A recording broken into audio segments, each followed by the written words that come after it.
Hello, welcome to 50 Shades. We are back. We're back, bitches. It's been a while since we did a real show. We Phil did lots of videos leading up to WLSFA, doing some interviews with those of us who were on the YouTube panel, but we haven't done an actual show, and I don't even remember how long. I didn't even look back to see how long ago it was, but we're excited to be back. I am Tanya O'Rourke. My channel name is VSG Tanya 2011. If you aren't familiar with us, I have Phil Olson. Phil, say hello. Hello, everybody. It is Fat Kings TV on YouTube. So it's youtube.com/Fat Kings TV. All right. And Kirk Hunt. Kirk, what's your channel name? I haven't seen you do a video in a while. What did you call me? Yeah, don't say my name too fast, Tanya. Is that your real name? I think I'm BSG Kirk still on. I think. Yeah. Yeah, but it's been a while since you made a video, so we have to refresh our memory. It's been a while. Tonight we have two special guests, the Haneys, Christian and Jim Haney. We're doing like a real veteran show tonight. Jim, how far out are you? Almost 10 years from surgery? No, I'll be 8 years in September. Okay. And Christian, you're about the same as me, by 5 years, almost 6? I'll be 6 in September. Okay, so you're a little bit ahead of me because I'll be 6 and it won't be until November. So yeah, I don't know if y'all want to give a little background, because probably people who are watching the show, I know they'll be familiar with us, but they might want a little bit of your history as our special guest. What, like our surgery? Yeah. We both had VSG. Jim is from California and had his surgery in California. I'm here in Georgia and had my surgery here. We met through through obesity help, and Jim moved from California to Georgia. And we got married, and what else should we say? 8 years out, 6 years out. Anything else? I don't know. Our stats and all Jim that? doesn't do videos, really. So I do. I just started doing videos probably like a year ago, so I never did my entire journey. And I am Mrs. Haney on YouTube. Okay. And in real life.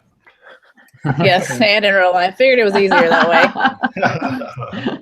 Yeah, I've never really made a video, but I've been on Fat Kings before, back in the day. Actually, when Walter was hosting, and I've also been on the Naked Truth before. Yeah, I've been on there a few times. I was also Tanya and I were both co-hosts part time. Yeah. Neither one of us. I think neither one of us has really done a show for a while, though. Yeah, the last show I was supposed to do was the one where we're going to interview Christian, and then I don't know. That's when Google was doing all their changes to the Google Hangouts, and we couldn't get connected, right. And then it all fell apart after that. So we never did get to do that show. So, well, I guess we're all here as veterans. We're here to talk about all the hot topics in the community right now, mostly regain and taking off regain, and what does that entail, and how do you do it, and do you want to do it? Why? All the good things. But I think a lot of us came back from WLSFA with a little renewed, I don't know, fire in our belly about it. And Phil, you kind of called out all the veterans to action to start making videos again. And so many of us that wanted to own our regain and talk about what we're doing to take it off. So it's been nice to have a lot of people coming back and making videos. I know I always find it interesting. And I kind of teased in my video and said that I told Phil I never stopped making videos. I always talked about my regain and my struggle with it. So I'm a pioneer. and I'll set the stage a little bit. I mean, by the way, everybody, tonight Google has decided that we will be using live chat. So you may use the live chat from the page right there, and we will be monitoring it. But yeah, let me set the stage a little bit for that, and then I rolled down to breakfast one morning. I had gotten Kirk's cool hotel deal, and it came with the breakfast. And I was like, I'll roll downstairs and have some breakfast. And there's nobody there yet. It was kind of quiet, and I'm sitting there at a table by myself, and I'm having a little bit of breakfast. And here come the waffles, and I flag them over. I'm like, hey, come have breakfast. I got these extra vouchers. So they come, they sit down, and pretty quickly we kind of started talking about it, and we got to the point of where we're like, yeah, I almost didn't come because I was ashamed of my regain. Like, not me, but Chris was even talking about that. And I'm like, yeah, that's funny. I was kind of feeling weird about it too. And then it kind of opened the door for everybody to go like, oh my God, yeah. I mean, and it was just like a little quick conversation with friends, but pretty soon that expanded. Scott and Bridget joined us for breakfast, and then we were talking to you guys, Jim and Christian, and everybody just started talking about it after that. So it seemed like it was Do you feel like it was kind of like the elephant in the room, and then somebody had to say it, and then it was like, oh, I can breathe now, I can exhale, like all in the same boat? It definitely felt like that. Did you guys kind of have that feeling as well?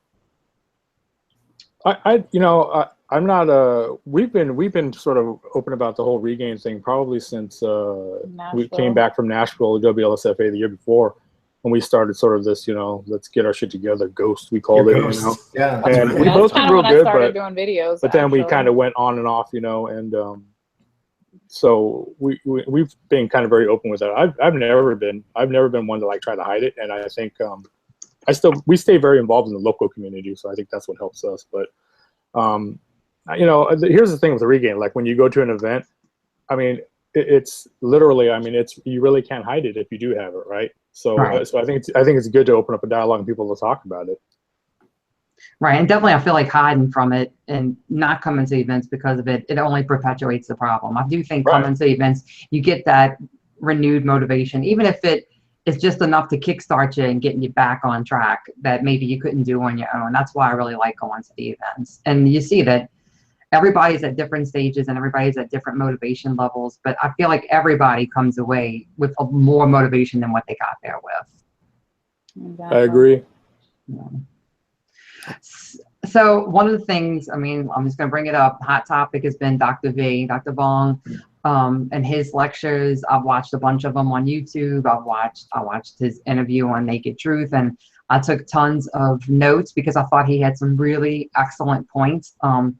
He's definitely a no nonsense, tough love kind of surgeon, and I'll tell you, my surgeon wasn't like that. My surgeon was friendly, and he did have a pre-op program that I had to go through, and they gave me rules, but there wasn't a whole lot of support going afterwards other than just medical. So I thought some of the things that he said were really good, and I was going to bring up a couple of points that he talked about and just see if what your thoughts were on it. One of the big things that he said that really resonated with me, and when I took my notes I put it in capital letters and bold and all, is that it's good to actually feel hunger, and it's unnatural to feel full. I know I have a problem with not wanting to feel hungry, or I had a problem and I'm working on it now. How do y'all feel about the hunger issue? There's been talk about, do you actually feel hunger? What does hunger feel like now? So maybe we should start with that. Do y'all feel hunger now? As far out, everybody's kind of like somewhere between what, like 3, 4, and 8 years. Do you feel hunger now? Kirk, let's start with you because you haven't said a lot tonight. Oh, well, you know how for years I didn't feel hungry at all. Remember, it was really hard for me to find hunger. But then, like a year and a half or however long ago, I started doing testosterone treatments. That's when I instantly noticed hunger again. So I definitely attribute some hunger feelings coming back because my hormones started to become, I guess, more intense or more balanced. I don't know. But I would say I probably feel hunger now, or I feel hungry. I certainly eat more frequently than I used to, but I can almost to the day or week attribute that to starting testosterone replacement therapy.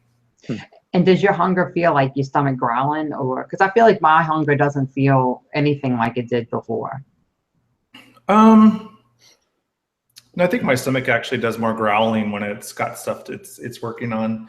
No, it's just a sense or an urgency to want to eat. So, like, I would say, previously I could order something from a restaurant, take it home, and then the leftovers would last until the next day. I wouldn't even think about them.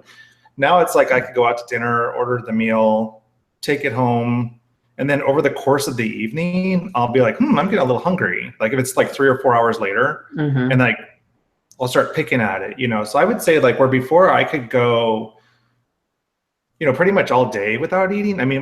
You've seen me, I've gone days without eating. Now it's like every 3 to 5 hours, I feel like I want to eat something, or like I should be eating something. So I would say I definitely have hunger. Now I don't have the kind of hunger that Dr. Vo was talking about. I believe you can actually experience hunger without having eaten rat before.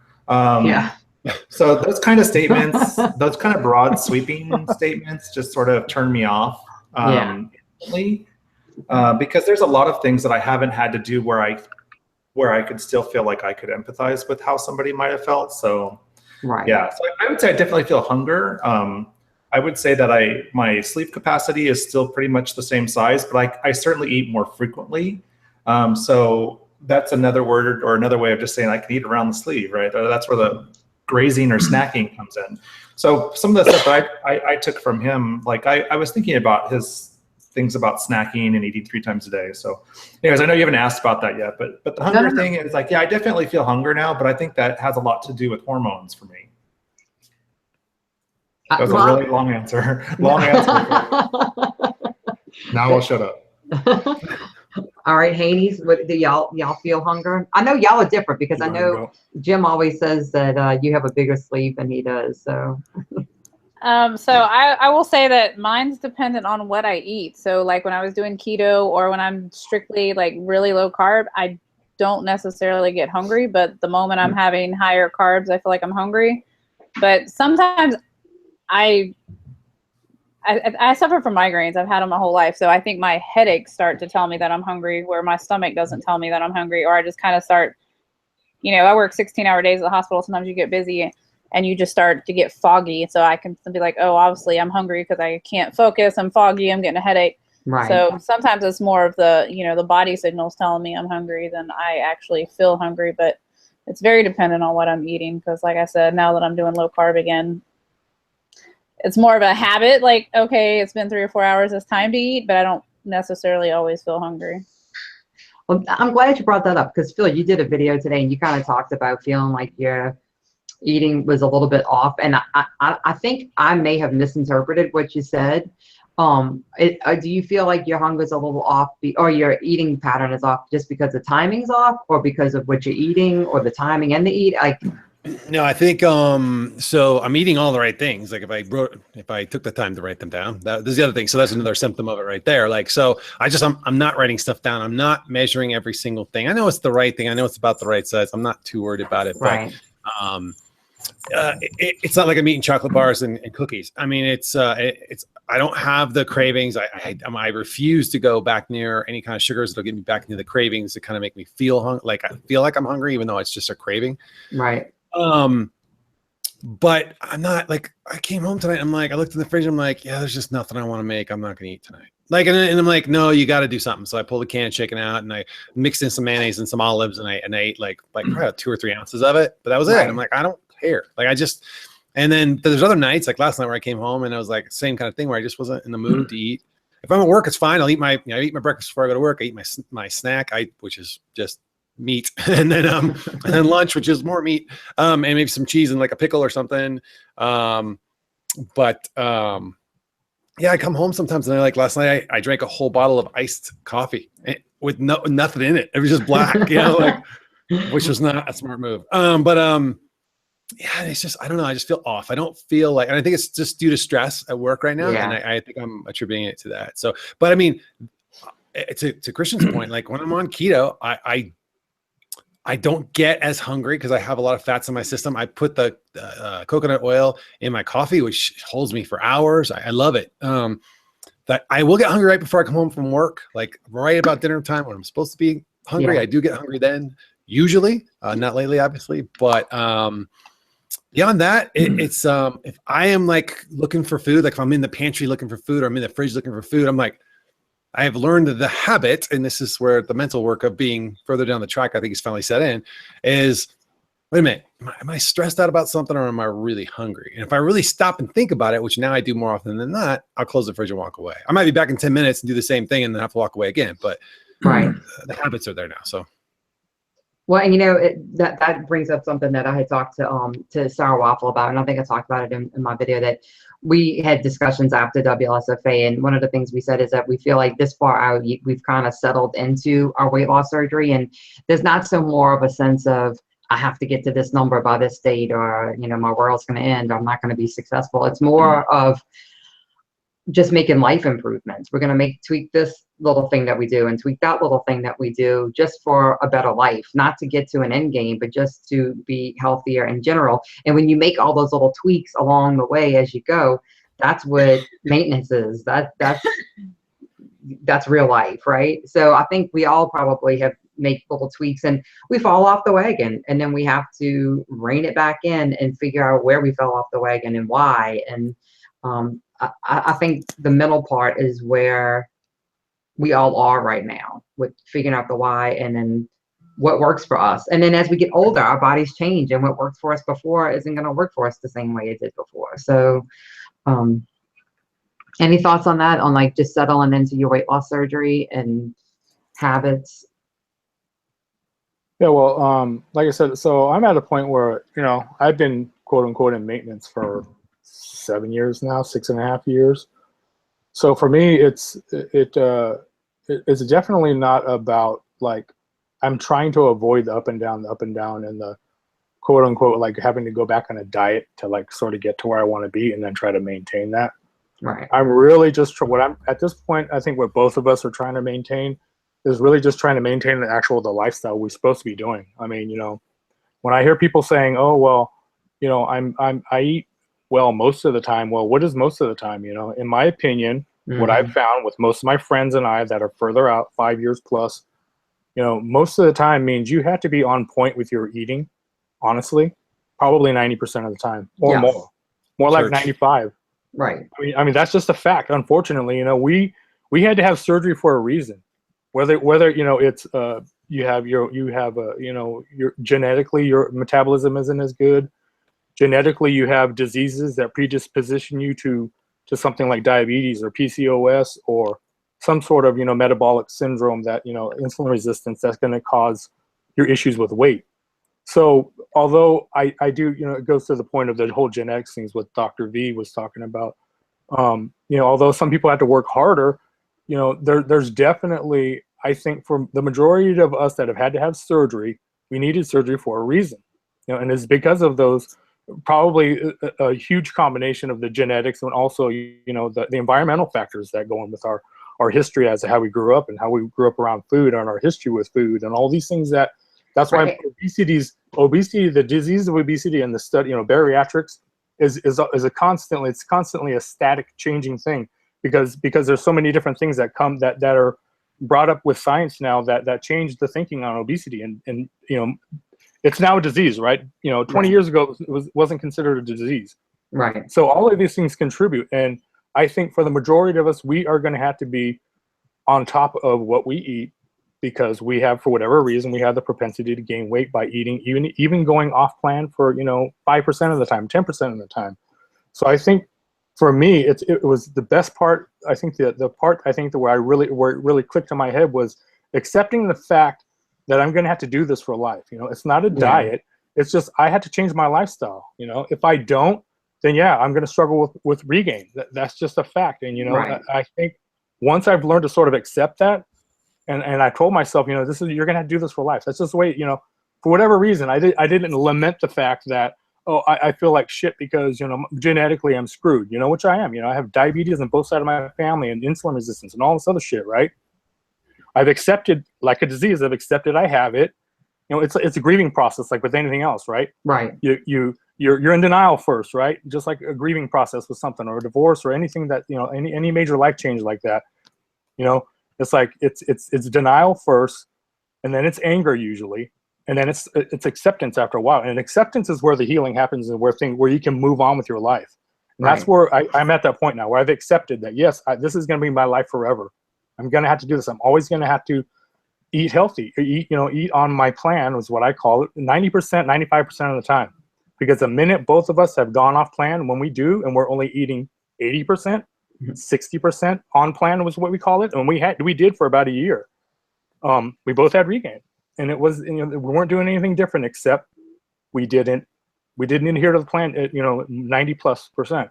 Yeah. And I think a lot of people are in that anger stage or that denial stage. And I think once they can accept it, then it kind of becomes easier. Like, okay, well, you know, it's not that bad when you think about it. You know, it's a hell of a lot better than being 600 pounds is where I was, you know. So Yeah, and I can definitely see when people are about 2 years old. I think that's about where I was, maybe in between 2 and 3 years, where I got in that angry stage and that sad stage and that depressed stage, and it just feels overwhelming because you're like, this is so much work, and it's going to be so much work for the next hopefully 45 years, and then I think eventually you kind of get beat down and you just accept it that's life. That's real life. That's my real life. It may not be for everybody, but it is for me. And I can't be mad about comparing myself to other people, and other people have better, I died at yo-yo from the time I was 12 or 13. So I'm sure I blew out my metabolism doing that, where maybe somebody who wasn't heavy when they were young didn't have that metabolism blowout at an early age. So I have to combat that as well. So, but that's life. That's my life. But I think that's the key. Like once you get further out, I think the people that are most successful have gone through all those stages and they've accepted that, to me, it's not even accepting that. I think I see so many people like they're angry, like I didn't want to have to do this and have to diet for the rest of my life. They look at it the wrong way. And I think that's a very common thing for people that are 1, 2, 3 years out to sort of have that feeling. They're like, well, shit, I thought I was going to lose the weight. It was going to be easy. Yeah. And it is relatively easy the first 2 years or 3 years, right? But I think they get to that stage and they're like, well, this is bullshit, man. I'm fucking 4 years out and I go off my plan and I start gaining weight. And it's like, well, first of all, that's what you signed up for, and unfortunately, genetically, you are kind of screwed. But it doesn't mean you're doomed, like Dr. V says. Just because you have these, you're going to have to work extra hard. I think once you can accept the fact that you are now and you will forever be a bariatric patient, because you've already had the surgery and you already have the screwed up metabolism, you already have the health issues you've had before, you're still going to have those issues. But obviously, hopefully with the surgery, you've taken care of a lot of the health problems you've had. But as far as being somebody who's going to hold on to weight or gain weight, you're probably for lifelong, you're going to have those issues. So once you've accepted that, and to me, it's all about gratitude. I am so happy that I have this tool now to help me, that I look at it from a different perspective. I look at it like I'm so grateful, every day that I've had this tool. I don't look at it like, I feel like I've been screwed on this whole bariatric surgery deal that, I still haven't got to my goal or I'm gaining weight or whatever. I look at it like, well, you know what? I probably would have been dead by now had I not had it. Do you think that it's easier to have that perspective of accepting that this is the way it is going to be for the rest of your life from somebody that may have reached their goal or came close to reaching their goal? Because I noticed that there might be a big difference in how accepting people are of the sort of adapting to the fact that this is just a forever thing. So I feel like for some of us, and I don't want to speak for the entire panel, but I feel like at some point we've all felt like if we weren't at a physical goal, we were at least at a spiritual, mental, and emotional goal. Yeah. So it's easier for us to sort of accept the fact that, okay, we've had that feeling. We know what that feels like. We know what we would have to do to maintain it. I'm just wondering if it's a little bit more difficult for some of our friends that are like, have not even gotten close ever to their goal. And they had the 3-year honeymoon period or 4 years or 5 years. They've never got to the goal. So it's harder for them to accept the fact that they have to continue to do this because they never got to really realize the same result. So I'm just kind of throwing that out there. But. Well, and I probably will hurt some feelings with this, but for those people who didn't get, first of all, I'd ask, was their goal really a realistic goal? Like, did they have something really realistic? But if they really had when people say, oh, I want to weigh what I did when I was in high school, and you're a 48-year-old person, like that's not realistic. Yeah. But I got there for a hot minute. Yeah. But say you do have a realistic goal, but they never got there. I would say, what life changes do you still need to make to get to that goal? Yeah. And then also, is that realistic for your life? Are those life changes that you need to make to get to that goal something that you really can truly live with? And it's a matter of really, truly accepting that you have to change. Change is necessary if you want to get to that end game. You can't keep doing the same thing over and over again and think you're going to get there. It's just not going to happen. And I feel bad and I feel their frustration, but we've all made major changes to get to whatever goal, like the mental or, physical goal. And it's work. It's work. And you gotta figure out for yourself what work you're willing to put in to get there. Well, and Jim makes, I think, how bad do you want it? Yeah. Yeah. It's like, I think Jim's made a great point because he's like, the thing is, and I see this with, I think Sarah Waffle has said this very poignantly, is like, you have to be able to live a life with what you can support it with. In other words, I did go through the angry stage recently. Like, I was, dating a normie. We were going out and doing normal normie things. I was still watching kind of what I ate, but yeah, I'd have a little bit of this, a little bit of that. To Jim's point, I was at probably at 80%. And for me, being that genetically dispositioned guy, if I want to maintain, I can't break that 1,200 calorie limit. If I want to lose, I have to be 800 calories. Like, that's insane for a 220 pound man. That's not even mathematically conceptual, right? So even I have to acknowledge that fact. But I did get angry that I couldn't. I've done all the work. I work out more than anybody I know my age, except for maybe one or two people who happen to all be in the community, or one other person I can think of that isn't. But and I don't have these phenomenal results. I still have to scrimp and blah, blah, blah, blah. So I got angry about it. But I think once I got to Jim's point, once I got to that point of like, you know what? No, this is my reality. Like, is 215, 210, 205 realistic for me at all? No, it's not. It's really not. I don't think so. I think 220 would be probably pushing myself. And to get from where I'm at now to 220 is probably doable. But where am I going to, how realistic is that? Can I maintain the 220 lifestyle? Or am I better at a 225 lifestyle or a 230 lifestyle? Because right now, I'm somewhere in between there probably. And yeah, I enjoy eating this way now. Like, I like the fact that I don't have cravings. I like the fact that I can go out pretty much anywhere and just choose not to eat the tortilla or choose not to still eat the good stuff. So I think you have to be okay with that. If I wasn't okay with that, then maybe my goal is really 240. Like, maybe I need to be a little less strict. You know what I'm saying? So. Right. You got to have realistic goals for what you want for your lifestyle and what that means for your weight. Like, that's what it is. Right. One of the things that that Dr. Vong has said too that I like the quote was that I am the problem, therefore I am the solution.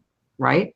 So if you have a problem, if there's something, then there's something in you that you have to change. You have to own the problem before you can change it. Because if you don't own it, if you don't accept that you have a problem with some particular aspect of your journey, it's never going to change. It's all about ownership. Well, I think too, like people pretty much, everyone I know, maybe, well, that's a very broad statement. I would assume everyone that I know believes that you can will yourself sick, right? We've all heard about worrying to death or being really stressed out and having the physical manifestations of stress, right? I also believe that we have the ability to will ourselves well, right? So I think there's a lot of power in not accepting illness or not, being at least open-minded enough to say, hey, I'm going to choose not to feel like crap today, and try to really own how much of that is really feeling like crap and how that is how much of that is your attitude or is where you're willing to take it. So if you're focusing on the negative or focusing on the positive, I definitely believe in the power of positivity and gratitude and focusing on the positive. And when you focus on the positive, you kind of shut out people in negative situations because you just don't tolerate it. I think that's the point that I've gotten to. And I feel like I'm much happier now because of living that way. So. But yeah, so that just goes back, sorry, got something in my throat. That just goes back to his quote is like, if you're the problem, you're the solution. I really honestly believe probably the most successful weight loss surgery patient folks that I know are some of the most positive people, and were positive long before they ever hit their goal. They were maybe a little down and hopeful at the beginning of their journeys, such as like myself. But I was very positive throughout the entire thing. And I think that attributed a lot to my success. And it definitely drew the types of folks that I needed to have around me in order to be successful. Yeah.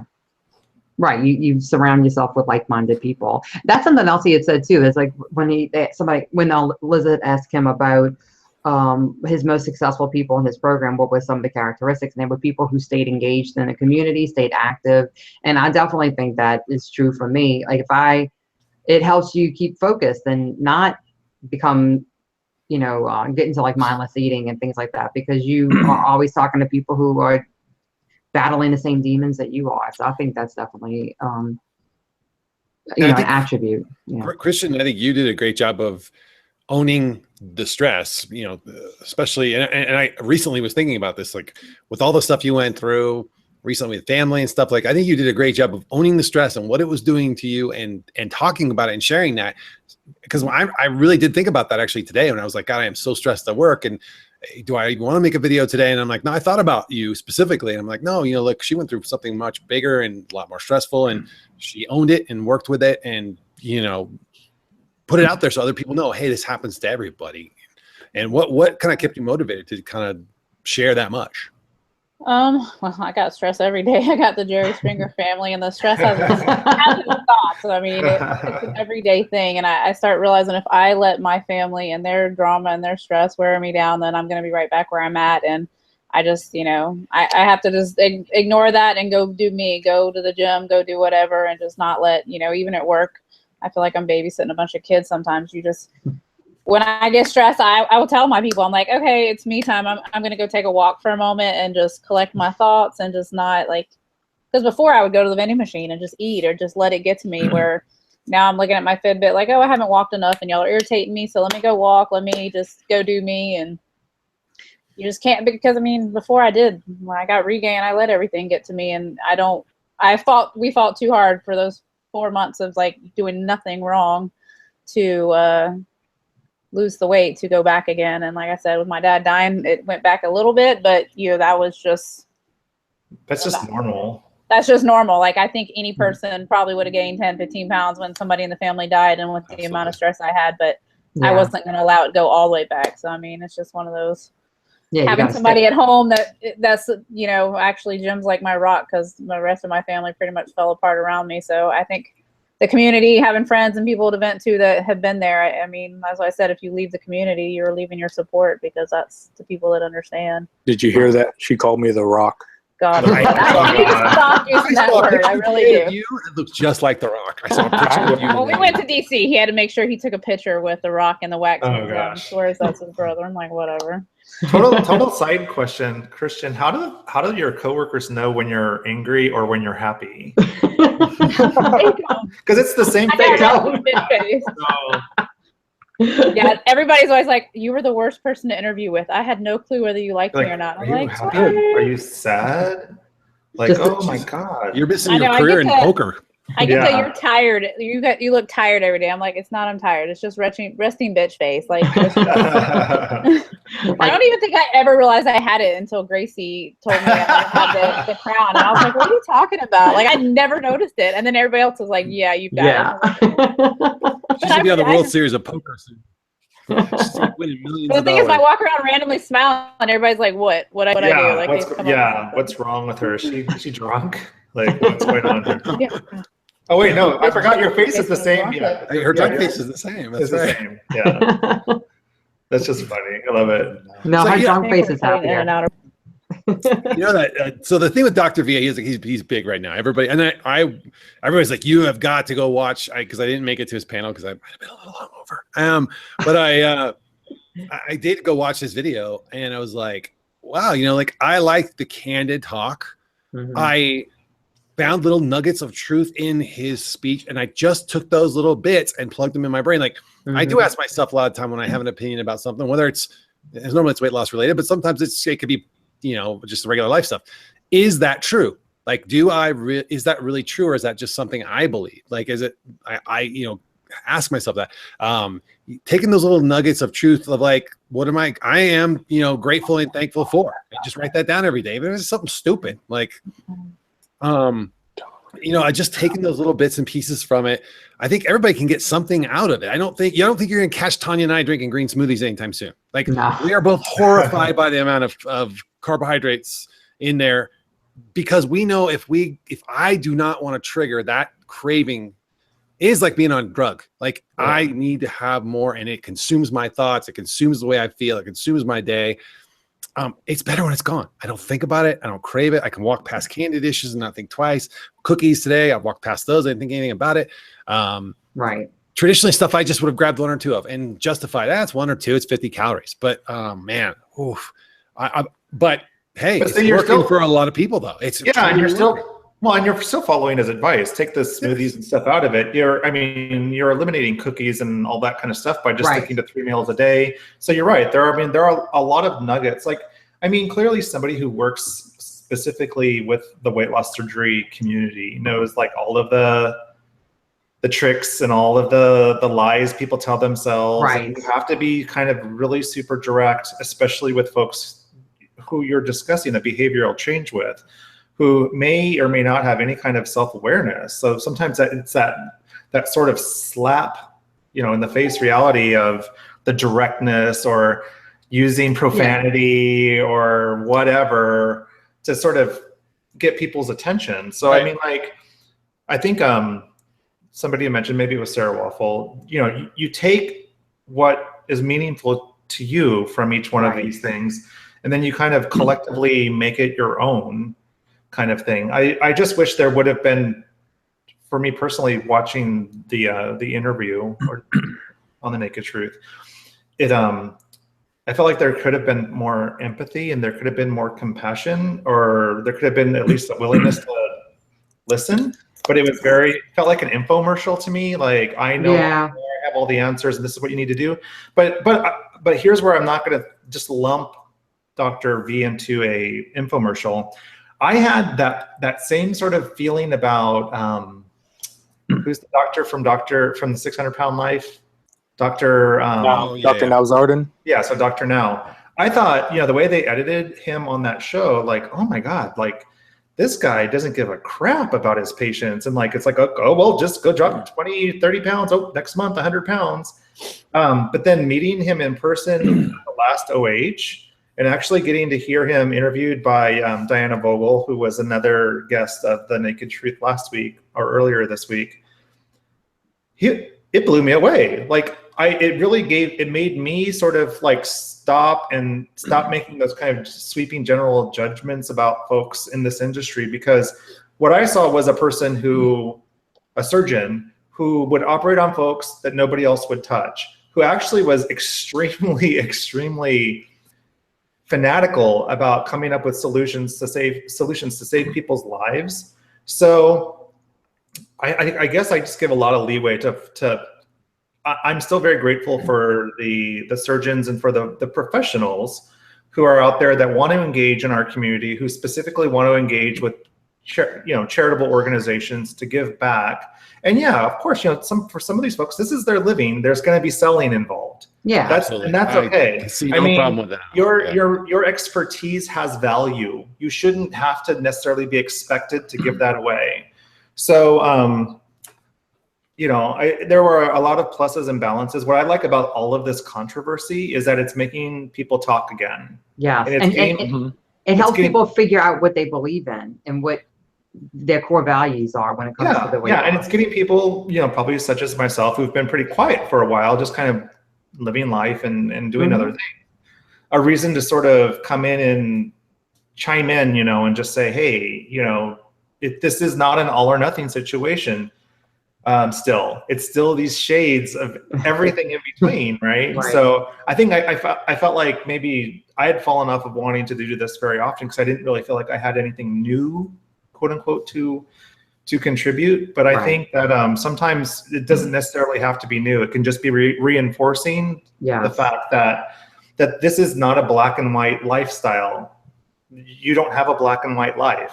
Right. You are always going to be somewhere in that continuum. And sometimes you're going to be in a really kind of sweet spot. And sometimes you're going to be faced with challenges where you're going to either cope really well, and sometimes you're not going to cope as well as you'd like to.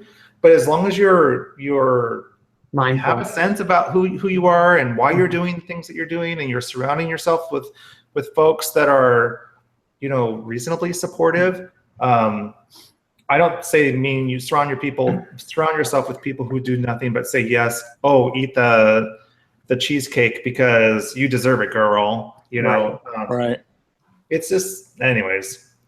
Proceed. No. So that's a good point. So Jim and Christian, so you guys said you stay, engaged locally. But think about your surgeons compared to, and I get it. V is selling a system that has helped many people. If it helps 80% of the people that actually try it, that is a huge win. But you guys stay, engaged locally. Do your surgeons have that kind of like hands-on, or did they have that hands-on, like stay engaged, let me support you, et cetera, because I have a very unique perspective on that from my side. What about you guys? Jim's surgeon taught support group. When I went to California, when he still lived there, his doctor was teaching it, and he is so much like Dr. V. He was very frank. Like, he called people out on their shit in group in front of everybody. I was kind of shocked because my doctor is complete opposite, and I could see where some people didn't like that, but I feel like some people need that. Like, I would have liked that because I need to, own my shit and quit making excuses, and having somebody to call me out would have been good. So his doctor led his support group. My doctor is very, I haven't seen him in forever. So he was just very, do the surgery and that's it. My whole take on it is my doctor is very much, as I was saying, he's a lot like my doctor. He'll tell you, he will call you out on your shit. He can be considered rude by a lot of people. He can be considered an asshole and jerk by many people. But my take is this, okay? We all know somebody who can say sort of insensitive things and rude comments and marks and kind of be what most people would consider an asshole or jerk in many moments. With love. Moments, right? I mean, so if that moment that you're talking with or meeting that person is, all you're getting from that is the jerky moments or the asshole comments, that doesn't take away from the other, 99% of the time you see the person, or that person is doing other things besides, talking with you or being in an interview or whatever. So, I actually think he's a good person. He's a good doctor. I think he cares about his patients. I think some parts of that interview did come off a bit condescending. I think some of his comments were rude, definitely, but a few rude comments, a few condescending remarks and all that does not negate and take away all the good, all his other good ideas and the good things that he does. We all know somebody like that. My brother is the nicest guy you'll ever meet, right? He's generous, he's kind. But there are absolutely moments when I see him talk to his kids sometimes, or his wife, that he's a dick. It doesn't take away from the other 99% of the time where he's awesome, right? So yes, that does happen. But so I think what happens is people get caught up in those few moments, and they just want to look at it and go, if you look at the comments, people are saying he's a prick, he's an asshole, okay, whatever, but it's like their perception, because to them, and it's totally valid. I mean, I'm not invalidating their point. They have their own opinion, they have their own feelings, and those feelings are valid for them, but sometimes it's like, you have to look at the bigger picture. What's he doing for our community? Yeah. Yes, he's trying to sell and all that, but but how many doctors are making videos and stuff for free? I think what he feels is he has something to give, even if he's selling a thing. It's a product he feels is valuable for his patients, and he wants to expand that to other patients. Is he making money off it? Absolutely, and I don't take that away from him. That's his prerogative to make money off that. Well, and too, those comments, and they may hurt and they sting when you first hear them. I hope at the very least it plants a seed that it puts a little bit of a question in your mind, like maybe I do need to question this about myself. Maybe I do need to sit with this for a minute and see, why am I so offended by this? Why does this kind of hit me in the gut? Maybe there's something within me that I need to really look at, and maybe not, but just that extra examination to question yourself and your beliefs, and is what you're thinking getting you what you want? And if it's not, maybe he has a valid point, so. So that's a skill right there, though, that is something that if you can master as a person, then you will be successful. I mean, because we're so used to reacting instantly with food and whatever, and not giving things a chance to settle in, and not giving a chance to let, say, hey, whoa, I'm being affected by this. Why am I doing that? So not just in how you're reacting to other folks, but just in general, being able to press pause is probably one of the keys to successful weight loss surgery. Yeah. And then, of course, from the surgical standpoint, that physical sensation of being forced to press pause initially is real helpful. So if anyone can just incorporate that not only into how they react to people, but how they react to food, and how they react to, a red light, and how there's pretty much nothing you can't handle. And I think you guys both hit on it. Like, I think it's like having the Socratic method conversation with yourself. In other words, well, why? But well, why? You have to keep asking yourself, why do I think that? Well, why is that answer okay? And what, like, if you're not having that constant internal dialogue, and granted, look, I get it. I think way too much. I overthink everything. But never mind. I was gonna make a joke. But I mean, I will have that. I think we have. Okay, not to get. I don't want this to go too far off the track, but I think the whole victim mentality has been sold to so many people, and I think as overweight people, I think we've all felt that way. Like, well, I'm just never going to be equal. I'm a second-class citizen. Oh, poor me. Like to Jim's point, my genetics are against me. Like, I'm always going to have to work harder than anybody else. And I forget it. It's not worth. It's not fair. Right. You know what I told my kids from when they were little tiny kids was, life's not fair. Whoever told you that, punch them in the nose. Exactly. Whoever told you life should be fair, I want you to walk up to them and hit them in the nose as hard as you can, because they lied to you, and life is not supposed to be fair. You're going to have disadvantages. Everybody has their own disadvantages, whether it's societal or however you want to look at it. I'm not getting into the politics of it, but it's truly character building. You're responsible for you, regardless of how the deck is stacked. You play the cards you get, and that is it. Right. Nobody else owes you anything, so you have to own your own shit. And even when you know that, sometimes you won't own your own shit. Sometimes you will sit there and boohoo and cry and go to your man cave and boohoo poor me for 3 days, and then you come back out and go, okay, I gotta knock that shit off and keep going. So, or you won't. So think about that. I mean, I'm not trying to be a dick, and that's perfectly okay to do. I'm not saying you can't complain and you can't bitch and you can't rant and you can't do all that. That's absolutely, especially people that need to vent and want to be heard. I get that. Okay, but what isn't productive to anybody is to live in that and to keep that attitude and the denial and not sort of taking a hard look at yourself and your situation and really reflecting upon why you're living in such, there's people in this world that are just miserable and there's really nothing wrong with them. They really haven't had it that hard in life, because they have nothing to compare it to, like you look at somebody who has a chronic disease that's in a wheelchair or something, I work with kids and special needs kids. So I've seen that. I know what miserable life is for some of these kids. They are the lowest functioning of the low. That they eat, sleep, and poop, and that's such a low cognitive level. Okay, and then you see people that are so healthy and have everything going for them, but they're fucking miserable.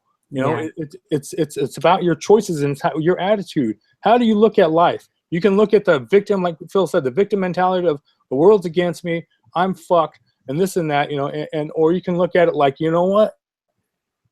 Fucking good. It's not that bad. Yeah. We have it good when you compare yourself to other people. I tell my patients every day because, I'll say work in a hospital, I see a lot of stuff, and I'm like, it could be better, but it could be worse. Like, you're having a bad time, but it could always be worse. So, and I wanted to make the point, the main thing, I think the most important thing I got from the whole Dr. V interview was what he said. The point he was trying to make was that, and Liz was trying to make her point, and I get Liz's point, and she has a valid point, because I really love Dr. Weiner. I went and saw his talk. I was in the same room Liz was in that. I think it was in Nashville or BC. I think it was in Nashville. But anyway, so her point she was trying to make was about genetics, right? And the fact that some people are going to have, quote unquote, I would call it the success gene of weight loss surgery. Post surgery, you're going to do better because you have a gene that genetically you have an advantage, right? Right. And I believe there's something to that, right? Okay. Absolutely. And Dr. V was making the point was, he thought she was talking about obesity and genetics, which obviously there's a component to that.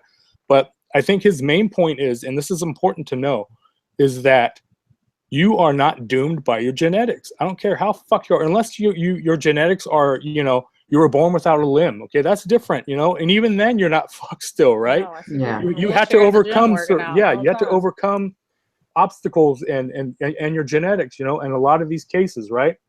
So his point basically was you are not doomed by your genetics. I think he sees a lot of his patients using that as an excuse. Right. And so do I. And I've been in this community for 10 years now, because I was online for a couple of years researching and on online forums and things. And that's what I see a lot of, my genetically, I have this, I have that, I have this problem. I have, it's like, okay, that's true. But there are millions of people out there who've had weight loss surgery who had those same issues, who are successful, who have got to where they want to be. Right. You know, and it's like, I think if you looked at what Matthew Weiner says and you look at what Dr. V says, and you got them in the same room, and if you asked Dr. Weiner and you nailed him down, you said, look, I said, so what you're saying is, if you have a genetic, the advantage, you're going to be successful. But if you don't have it, you're not going to be successful. Well, he would say, absolutely not. If you don't have the genetic advantage, you can still be successful. If you do have the genetic advantage, you can fuck that up and not take advantage of it and still be unsuccessful, right? That's right. So it's basically the same message when you look at what the two doctors are talking about, right? Dr. V said the same thing. You are not doomed by your genetics, you know? So I don't accept that as an excuse for anybody. No, it's all about your choices. I have patients tell me every day about I gained 100 pounds because I injured my back and I can't work out. And I might have even been guilty myself when I had my ankle surgery saying I gained weight. But guess what? It wasn't just because of the workout. What was I doing while I was sitting on my ass, depressed because I couldn't work? I was eating shit, and I'm owning that. I mean, I did too. I have arthritis. I give myself injections once a week for my arthritis because it's so bad. And I could easily say, oh, well, I might do joint damage and use that as an excuse. And I have used that as an excuse in the past. But I'm at the point now where it's like I'm grateful for any movement I can do, and I'm going to take advantage of it for as long as I possibly can. I mean, you'll limit your exercise, but we all know that 90% of it is in the kitchen and their food, not the workout. Right. So I do not lose weight with exercise. No, exactly. I tone up with exercise. I lose weight in the kitchen. Yeah, and it's like I want to say that to my patients, but obviously I'm not allowed to at work. But I hear it every day from every patient that comes in that I can't work out, so therefore I've gained all this weight. And I'm like, well, I feel like saying, what are you eating? Kirk is living proof. Kirk never was a workout fiend, you know. So and he lost his weight in the kitchen. I'm speaking out of school. I work out all the time. What are you talking about? You are active. You do not work out. Look at Jim and I. I mean, we were genetically dispositioned to have extra testosterone that knocked the hair off our head, and we're still sexy as fuck. I mean, we don't let that hold us Well, there's no back. denying that. Nurses find us to be very hot. That's all I'm saying. You had to overcome. We had to overcome. That's right. We rose up together, and we I don't mean to take away from very serious commitment. That joke just started. I couldn't let it go. You can't stop. You can't stop it. No, I think that's a good point, Jim. In all seriousness, because again, I mean, I'm not berating it. I'm not going to belabor it, but I'm like, yeah, okay, I want to lose weight. I got to eat 800 calories. I've known that since day one, and my surgeon said that, and he's like, look, that's it. That's how you're going to do it. And I'm like, I can't do that. He's like, well, you can't do it with a full size stomach. Yeah, we're off again. No, you guys are still kind of there. So they're having technical issues. They'll come back. But so it's funny because you can still hear them. They don't know. But I mean, my surgeon's thing was, and this is where I'll give Dr. V credit too. I mean, again, I'm not going to probably be on the green smoothie bandwagon and big ass salad anytime soon. Number one, I don't like vegetables. Two, my stomach doesn't like salad. So, but that doesn't take it away that it works for 80 other people. Because it doesn't work for me. Okay, that's fine. That's cool. You know, and then I always say everybody has to find what works for them. Yeah, and my surgeon was like, oh yeah, you know, he's a great surgeon. Like cutter, communicator, great. His practice, you're done, your bill's paid. Hasta la vista. You know, it was just goodbye. So, and I'm not taking anything away from him. I'd recommend him as a surgeon. I felt safe. I feel like if I sent somebody there, and I did send somebody there, that they were going to come out alive on the other side, and they did. And you know what? Okay, fine. But at least Dr. V is investing a little bit more. And yeah, you know what, man, I'm a big capitalist. I think America's the greatest country on the planet. You know, like, it's like if you can go out there and you have a skill and you can help people with that and you make money doing it, all the more power to you. That's like that's the best kind of contribution you can give to society. He's got a skill that helps 80% of, say, the patients that follow his advice, and he's making money doing it. That's everybody's dream. Like, I don't get out of bed for free. I don't go to work for free. I mean, I get paid okay. You know, like, and I mean, a lot like Christian, when she comes back, she'll miss my great comment here. But like, I do feel like I'm babysitting grown adults that make more money than I do in a lot of cases. Yeah. Just to like pick up a phone and call each other sometimes. Not my current team, but I've had that happen in the past. So I don't fault them. And again, you just take what you can get out of it. Right. If it applies to your life, great. Tanya and I had a conversation today about the green smoothie. it's not for us because we're so afraid of that sugar rush. Like I'll take my fatty coffee. My fatty coffee works for me. I still do the big ass salad.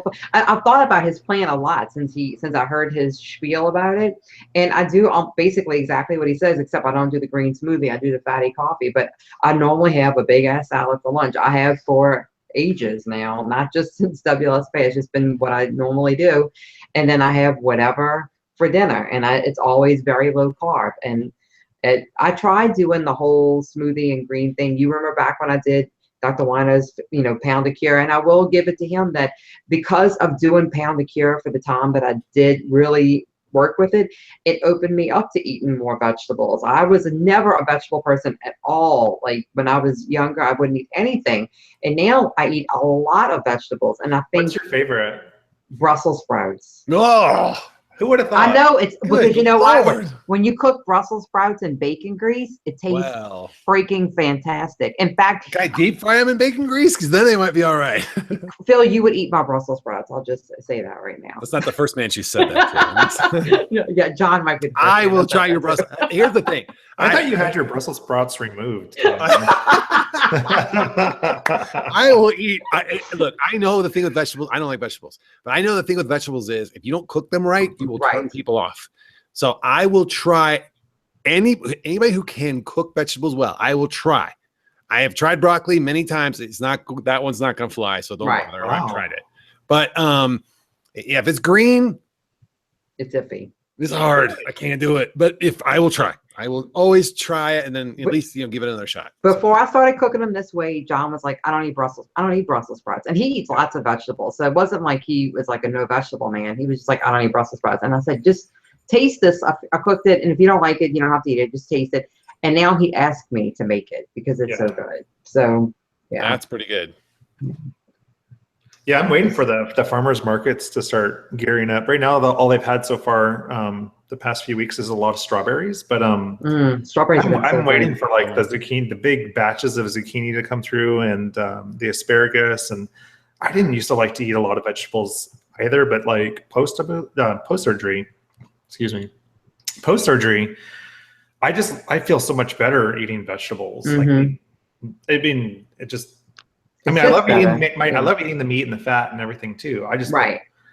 They just have so much more flavor. So I don't know if that's because I just eat a lot of things that are less processed. Yeah, and your taste buds are more sensitive to those flavors. Yeah. I actually sent something back. Well, I didn't send it back, but we went to a restaurant the other night. Katie and Lindley and I. Hi, you guys, if you're watching.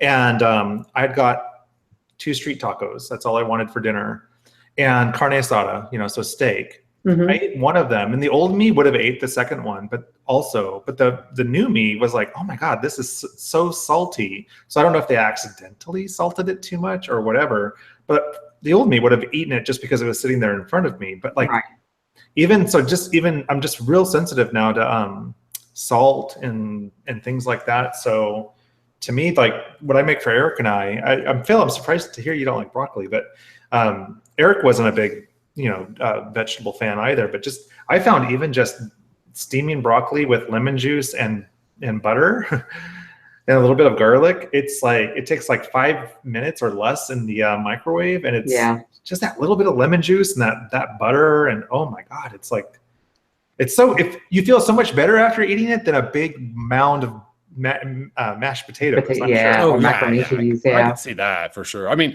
it's funny you were talking about that, Kirk, the street tacos. I took the kids out the other day for Father's Day. We went out and we tried to see a movie. It was sold out. So we were driving back, and that Fuzzy's Tacos place, which I took you to, was open. And I'm like, oh man, come on, let's stop and get Fuzzy's.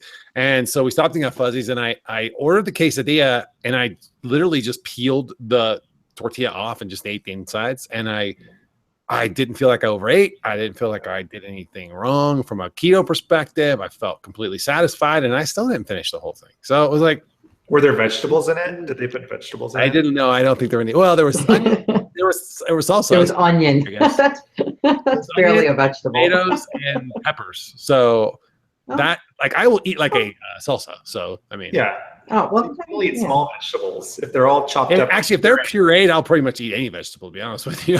So Phil's just a big kid. I am a huge kid. Yeah. He just needs somebody to make his green smoothie for him. Sounds like. No. Yeah, no. No. If I did a green smoothie, I'd be too afraid to put the fruit in, and then I would hate the taste of it. So Right.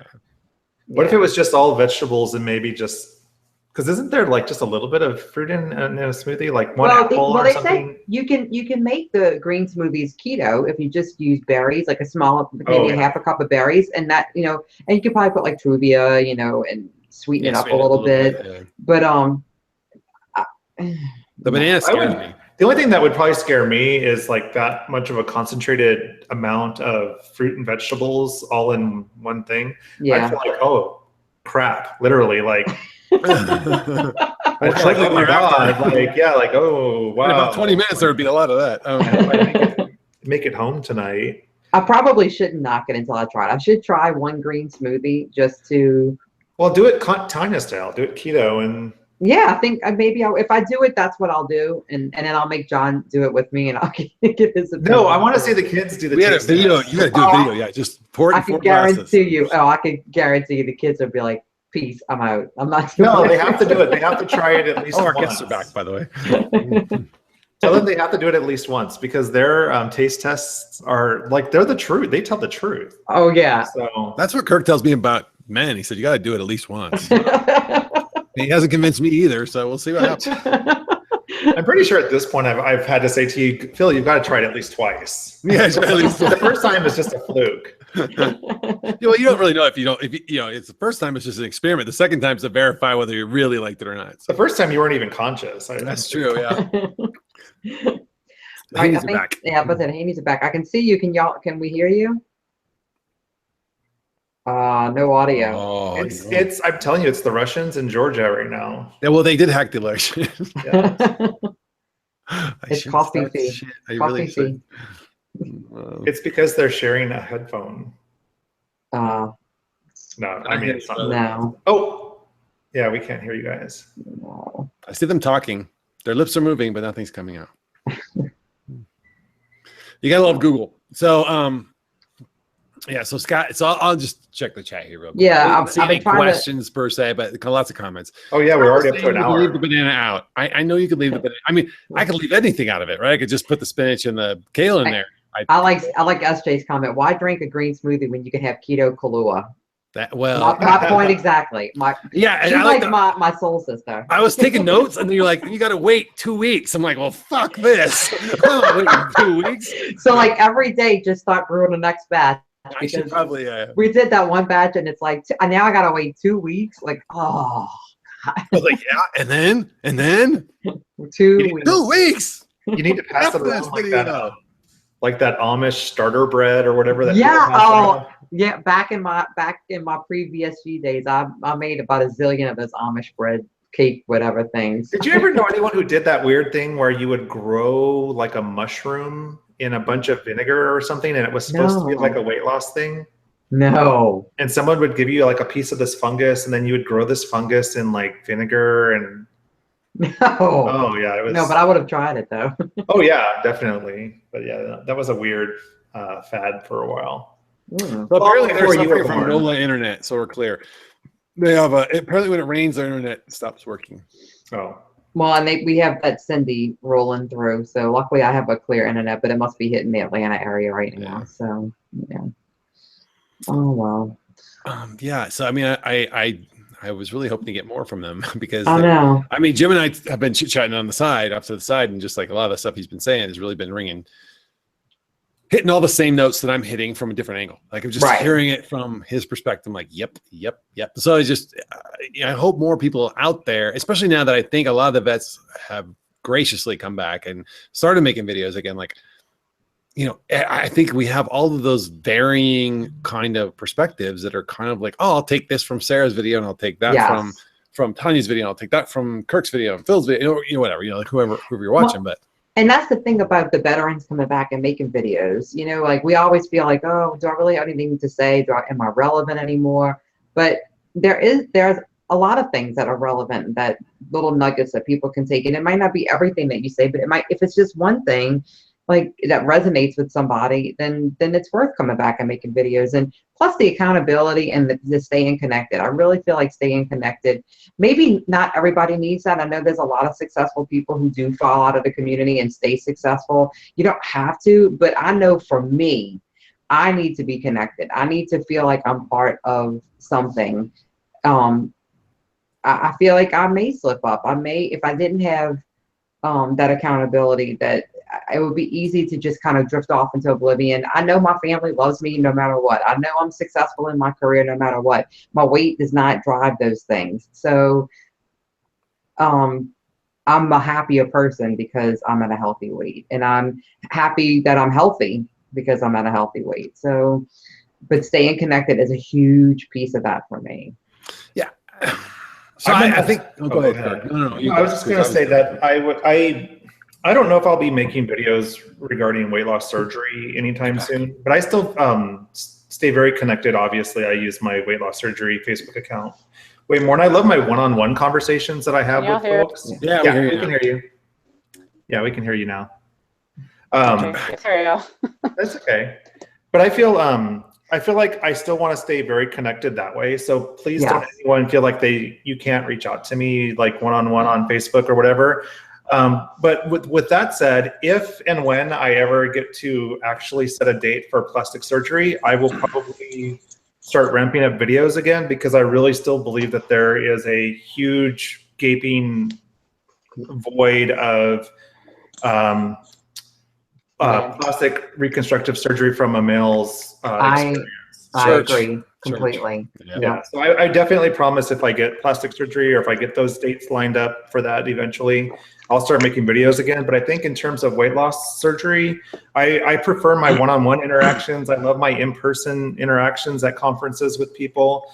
That's when some of the really kind of profound stuff starts coming. But in terms of the video stuff, for me personally, I don't feel like I have the capacity to or desire to draw that much attention to my experience, because I've got so much other really good stuff going on in my life that's not weight loss surgery related that I think really deserves my focus, because I've had to put a lot of stuff on the back burner because I've put my weight loss surgery stuff on the front burner for so long. Yeah. So out of respect to that, I want to keep probably a lot of my weight loss surgery stuff or my personal life probably a little bit more personal.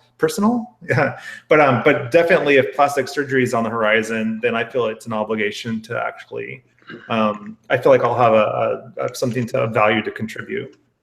And I to what you said, I think knowing all of you, like we're all friends, I think if anybody reached out to us individually, and private messaged us and asked opinion or something for help, any one of us would stop what we're doing and address it. That's just how we are as people. We don't have to be on a video or out in the public. We are happy to have private conversations and help people when we can. Unless you block them. Right.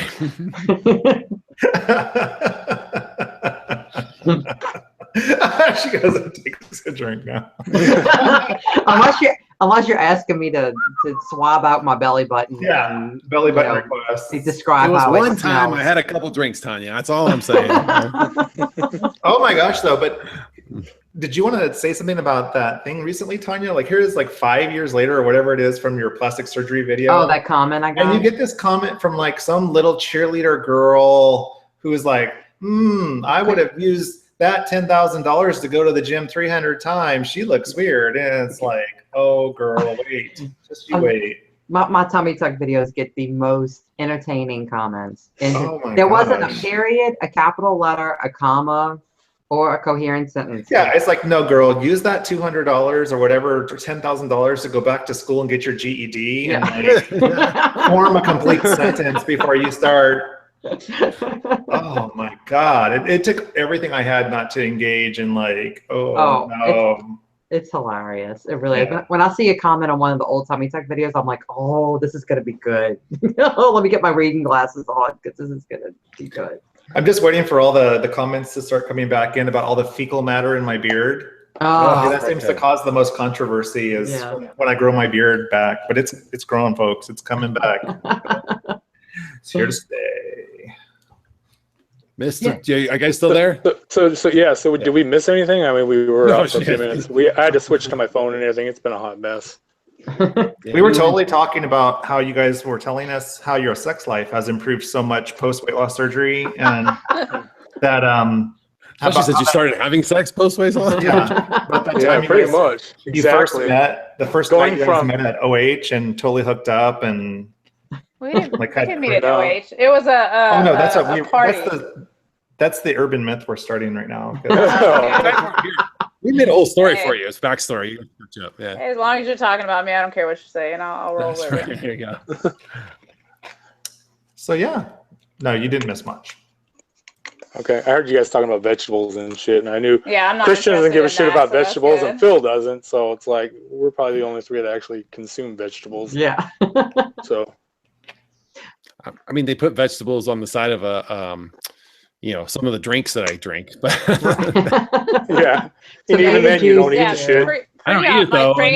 They're pretty, right? My trainer told me I had to eat vegetables. I bought a juicer and juiced every bit of them and covered it with pineapple because I was like, I am not eating vegetables ever. Church. Jim has got me eating some now, but pre-op, no, it was in the juicer with pineapple covering the taste of that shit. So what's your favorite vegetable now, though? I mean, knowing that you don't like them, but it's like if there's one that you like. Well, he cooks on the grill avocado and squash and mushrooms together, and I love them, but it has to be on the grill and seasoned. Or is asparagus shit? I don't even know what the shit is. It's all green to me. That's true. I'm like, what is this again? And then you would think I'd know. I worked at Publix in high school, and I always had to like ask the people, "What is this?" And they're looking at me like I'm crazy. Like it's asparagus. It's like a foreign language to her. Like, what are all these things? But no, it has to be on the grill though, because like we can go out and eat it, and I won't eat it. Like I've tried it, and it's nasty. Is it a flavor or a texture thing? I think it's probably both, but a lot of it's the texture, but it's also just real bland when you have it, however they cook it when you go out. It's just, yeah, it can be very hit or miss. Overcooked. That's the problem, right? So you eat overcooked. This is the thing I've always said about vegetables. If you, and you missed this part,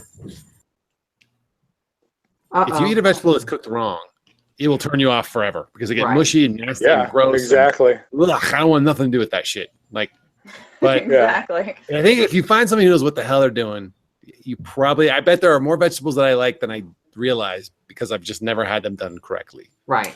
Yeah. This is not a plug for Tupperware, but I swear to God, like 4 years ago, 5 years ago, however long it's been, when I first met Jamie, you guys know Jamie, Betty Bakes a Lot, or she doesn't go by that anymore since they made everybody change their names, but Jamie Core, she was selling Tupperware when I first met her, and she was selling or pushing this stack cooker thing, so it must have been like the deal of the month or whatever, and it's this multi-layered plastic kind of casserole container, and some of them are vented, and anyways, the gist of it is supposed to be like, oh, you know, moms, you can make a meal in one big container and throw it in the microwave, which you actually can. Mm-hmm. But I found like it is the best vegetable steamer. Like within 3 minutes or whatever, it makes broccoli perfect. Like not mushy, not raw, and it just steams it just like really super fast. And so I found like making vegetables a convenient thing and tasty made them a lot easier to eat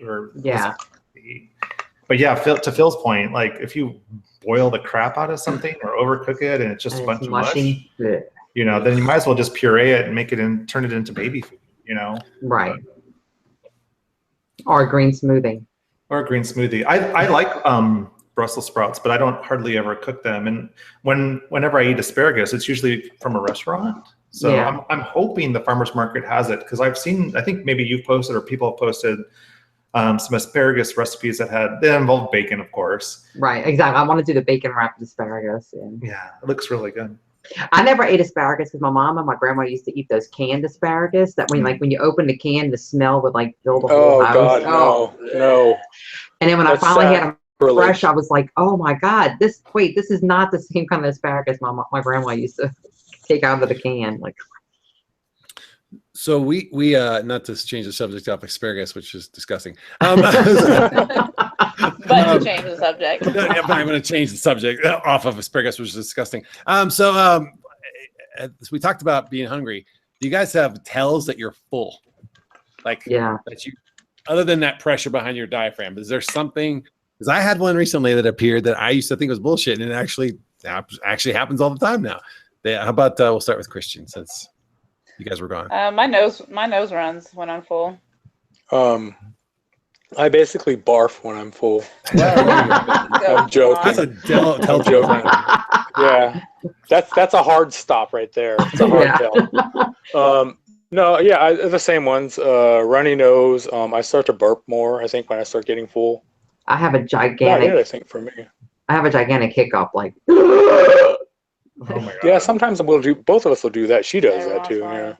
I never even realized that nose running was like a thing until he pointed out. He's like, "Why are you still eating? Your nose is running." I was like, "So what's your point?" Like I didn't realize that the two of them were connected. She's like, "Biggie Sleeves is hungry. Shut up." Do you get the runny nose, Tanya or Kirk? No, I just get really spacey, and like if I could be totally engaged in conversation with somebody while we're eating, or Eric notices this all the time when we go out, and I'll get just that kind of, I'll just kind of glaze over with a kind of like this spacey like feeling where I become hyper aware or sensitive to like where the food is, and I become completely distracted, and where I feel almost like when you feel like it's sitting right here. Yeah. And so I literally can't complete a full sentence, and I'm not really paying attention because I'm paying so much attention to where it's at. Cause I'm like, ooh, and I'm not even a thrower upper person, but it's that thrower upper. Yeah. It's that feeling of like, ooh, I think I'm full. And Eric calls it pretty much every single time. You can tell. And then we wait a little while, and then I'm normal, and then Phil, what was your new revealed? That damn runny nose started. I'm like, and that's like, and I know that's like, if I go 2 more bites, I'm gonna have that moment where I'm like, oh, I probably should stop now, okay? Because then, like, if I do 2 more bites, I'm gonna have that pain behind my diaphragm. So I'm like, I'm slowly breaking it down to where now I'm like -4 bites from pain, which is good because I used to just be -2 bites from pain. Now I'm -4 bites from pain. So that's about where I think you should be. But the nose starts running, and I'm like, what nerve cluster or mechanism is causing that? That is the weirdest damn thing. It's actually from your vagus nerve. It's a vagal nerve response. And really? that's how your body sort of now tells you that you're eating too much. Is it like lubing up your esophagus just in case you have to throw up? Because it's like the whole runny nose thing. Like I said, it's really strange, but that's what it is. Look up like a vagal, VAGAL nerve response, or a vagus nerve, VAGUS. Okay. yeah. Be careful what you spell. You don't want to see what's going to show up on the screen. Google it at work and find out. But that's what it is basically. You learn something new all the time on the internet. This far out from surgery, and you're just figuring that out, Phil. It'll be 4 years next month. What else are you going to learn in the next year? That's the question. That's what scares me. I know. There's still, I learn something all the time. Phil's got a year to gain all that weight back. See how successful he's going to be this year or not, right, Tanya? That's right. I used to give Tanya shit all the time before she was 5 years up, because on medical terms, that's where success is defined at the 5-year mark, right? So every time she was 4.5 years, I'm like, hey, 6 months, man. If you just hold it together for 6 months and don't gain all your weight back, you'll be cool. I'm telling you, when I hit 5 years, I was like, yes. No more shit from Jim. Fuck all the haters. I'm a legit veteran now. You still get shit from Jim. Is that keto? Is that keto? Everything that goes in your mouth? Now Jim knows he has a whole year to torment me. That's awesome. Bill, you'll probably have a really good year, because I would imagine you're going to be completely on point with everything, because you'll have the poster child for a massive weight loss surgery success on your arm quite frequently. There are some rumors going around about that. You need to look good. You need to look good. I bought the Jim Haney book. There's a book. Jim has a book, in case you guys don't know. For all you men in the weight loss surgery community who happen to be straight, there's a book. It's a Jim Haney book. It's Guide to Successful Lifestyle Post Weight Loss Surgery. And step one, is lose weight. Step two, find a hot young nurse that thinks you're good looking. Step three, step two, be pursue. Divorced first. Oh wait, step 2.5, buy a 9mm pistol. Yeah, no, yeah, absolutely. Step 2.5 is buy a 9mm pistol. That's just apparently you have to do that too. But then you find the hot nurse. So yeah. That's funny. Yes, it's. I was a nurse, but I'm an X-ray, so still medical field. Yeah, medical. I mean, it doesn't matter, right? I mean, it's all scrubs to me. Somebody likes to care for old men with issues. That's that's exactly part of this. Yeah, that's the secret chapter. Why you do this? That's exactly. When you get old and all like senile and shit, and you're shitting your diapers, you already have a hot nurse to take care of you. That's right. That's my whole plan. That's cool that I'm not a nurse for a reason card and send you back. You won't have to spend your life savings like on long-term care because you've already. Right. Well, you kind of do spend half your life savings on it if you but. Yes. Well, Phil, congrats. It's Facebook official. So. Yeah. There's a countdown. What are you talking about? I'm waiting for the other ball to drop or the ball to drop. You're breaking up, Kirk. No, I'm not going into that. We'll do another show on that another time. Phil's turning red. I love that. Like that big bald head's turning all red. There's a setting, Phil. Here, I'll walk you through the setting. I already was going to do it. You beat me to it. I was like, here we go. There we go. Is that the setting? That one right there? Yeah, there you go. There's the setting. Oh, great. So are you guys going to? Who's going to OH? Me. Just you. Just little old me. Yeah. There's a lot of folks going that are going to be on the West Coast. It's going to be on the West Coast, and it's going to be a fantastic location. John and I are going to be at Oktoberfest in Germany. That's a good excuse. It is, yeah. So it's the only valid excuse. Well, I have another one, but although that is the best excuse, I'm not saying it's not a better excuse.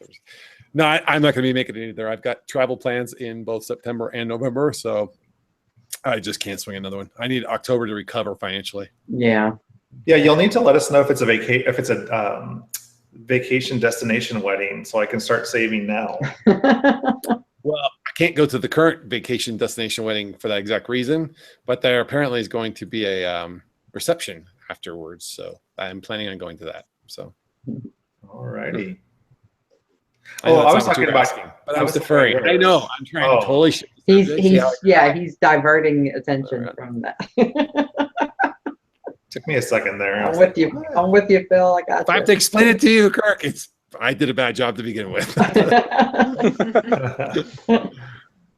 Too funny. All right, Dennis Benet said he's going to be at OH, and Jody Ohl says she's going to be at OH. So I think Lindley's going. I think Lindley's going. I think Tiger going. Yeah, Scott's going to be there. Yeah, I think a lot of people will be there. We would probably go if we could swing it too financially, but yeah, I would go.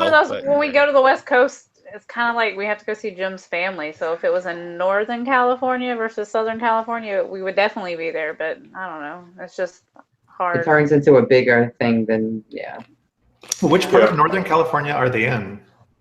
San Jose, Monterey, that kind of area. Oh my gosh, come to OH and I think like Southwest is doing $39 fares between like LA and San Jose. They are right now for part of their 40-year anniversary. It's crazy. It's so expensive. Yeah, it's like I think it's $59 for us right now from Portland or Seattle to go down to San Francisco. Like it's nothing. Yeah, I just paid $99 to Austin, Texas from Denver. So they're having huge sales right now. So. Yeah. Well, I was so mad because I see all these fares like for $39, and then when I click on them, they're really not that much. They just get you in there, and then it turned into $200 or $300. I'm like, damn, that's right. Tease. Well, I mean, you guys could do the East Coast. Like Boston would work for Phil and us. Like move it over that way. I would be happy, but obesity help. Yeah, they don't. They don't ever do. Do they do the East Coast? They do. North Carolina, but I don't ever see. They stay in California a lot. It seems like. Yeah, John and I want to go to Northern California.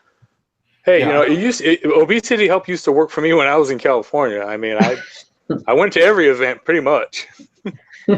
That's when you were a swinging bachelor. That was his playground back then. That's in the book too. Just so They did come to Atlanta, and I did go to the Atlanta one, but that was like nobody from any YouTube group was there. I mean, I did go to the Atlanta one, but it was boring. Alrighty. Hey, real quick, just before we, people are starting to fall off. If you have any questions for the guests or the panel, put them in the chat now. I'm watching. So I'm sorry. Continue. Didn't mean to interrupt. We're not controversial. That didn't sound creeper stalkish. Like I'm watching. I'm watching you. Oh. I'm peeking through your internet window. So basically what Phil's saying is anybody who had questions or was commenting earlier, he doesn't give a shit because he wasn't watching. Yeah, I'm not going to go back and read all that shit. That's for you guys. You got to put them back in the chat again because I'm lazy. Oh, Jim's nosy. He's like, screenshot it. I need to see everything I missed. Because we can't read everything, so. I'm not seeing any question marks. I'm seeing lots of comments. Yeah, I was kind of monitoring it during, and I didn't really see very many questions. I didn't see any questions really. More, no, I think it was just chit chat. Yeah. They can't handle two bald men on the same show. It's just too much. Too much. Too much. I know. I tell Jim when I see you around, I'm like, that was so you back in the day. Like, y'all just remind me. Like at an event, at a WLS event. Yeah. Actually, Jim and I'll tell a quick Jim story. So we last year in Nashville, I finally got a chance to sit down with Jim. I mean, I kind of always known about Jim, chit-chatting with him online and stuff, but just to sit down with him and kind of like go through the whole mental place I was at that point and kind of get the sage advice, if you will. It was so funny to like hear such common stories. It was I'm like, all right, this guy's he's in the circle. That's it. We're good. He's part of the club. Feels like a younger, shorter, white version of me, pretty much. I know they were having some bromance. I had to break it up. They're down to the I'm like, you know that it's bling night and we got to get ready. And you've been down here for like 10 hours trading little stories here. Let's go. Like kind of like in Jaws when they're comparing scars on the boat. I got this one here. It was like that. I think we need to have a WLSFA or weight loss. We need to go to the one in Australia. Okay, finally a question. We got one. Oh, that was an expensive trip. What have been your biggest aha moments since WLS? We'll assume that's for the guests. For WLSFA, since WLSFA. Since WLSFA, sorry. The biggest. I don't have my reading glasses on, so. Do you guys have any big aha? I don't know. Not really. I mean, I don't know. I came back and I was doing keto before, and then I decided I wasn't going to do it anymore. Nothing against it. Obviously, Tanya was a great help, and it worked for me, but I felt like I did just as good on regular weight loss lifestyle. Like I was losing the same amount without the constipation and the leg cramps, and my body, like the moment I ate the carbs, I regained all the weight. So to me, my aha moment was, just regular regular lifestyle that we're supposed to be following will work, and that I just needed to cut back my yogurt and the amount of carbs because we got where we were eating like the protein bars and the yogurt and fruit and just too many carbs. So I think one thing that we both kind of sort of like a small like celebration that we had was the fact that because we went on a cruise, so we did like a week before, and we were eating things off plan, here and there, donuts and stuff. And we were both kind of like, okay, well, we need to be a little bit better because like last time we went on vacation with my family, we kind of just was, we were off plan. Like we were eating like they were basically, right? We're like, okay, we can't come back, 5 pounds heavier, which a lot of people do when they go on a cruise, Right. Oh, yeah. And and so both of us, we did pretty good. I gained actually 2 pounds from the whole experience. I gained 2 pounds, and I've actually dropped 8 since we've been back. Wow. That's good. And that's awesome. I gained 8. But I dropped it. She dropped so I'm good, finally. Yeah. But sometimes the travel alone, though. But hers was really hers was the whole coming off keto thing. I expected that, because I did. I got sick. I was very nauseous, and so. Yeah. But I think that I think that happens when you come off anything. Like if you anything you change up your body. But I think what that shows us is going back to some of the points made earlier is if you really accept this as your lifestyle and don't do the go on and off, like go crazy either way, I think you can still have fun. We still had fun when we were with everybody. We had alcohol on occasion. We had some of the off-planned eating, here and there at restaurants and things, and it was like, but we still felt like we were involved and having fun, but yet we still maintained, a fairly, I thought we reeled it in pretty well, like throughout the whole trip. We did better because we were a little bit better. Like on a cruise, like anybody's been on a cruise knows what I'm talking about. There's just food constantly, and it's all carbs and crap. And this like last cruise we ate like when they come around and breakfast and give you all the croissants and the junk, we ate it all day every day. Or this time I was like, no. We were staying strictly protein, but like for breakfast, for at least 2 meals a day, we were pretty good. Like getting on better point. at doing vacations without being 100% in vacation mode. Yeah, we used to call it a vacation mode, which is basically we're not really. Yeah, exactly. Not excuse. We just made the decision. Look, we want vacation. We want to enjoy it. We want to, we want to kind of do what we want and not have the restrictions of our normal. And I think a lot of, I don't think it's just WLS patients that do it. I think regular people who haven't had an altered, digestive system do the same thing, And the problem is, like I said, I think we found that, for us, when we do that, it really isn't, the coming back it's really not worth it. It just isn't. We still had fun. We still enjoyed good food, but the going overboard there wasn't any benefit to it, honestly. Even the short-term benefit, the short-term experience, whatever you call it, really wasn't worth it. And I think we felt better when we came back.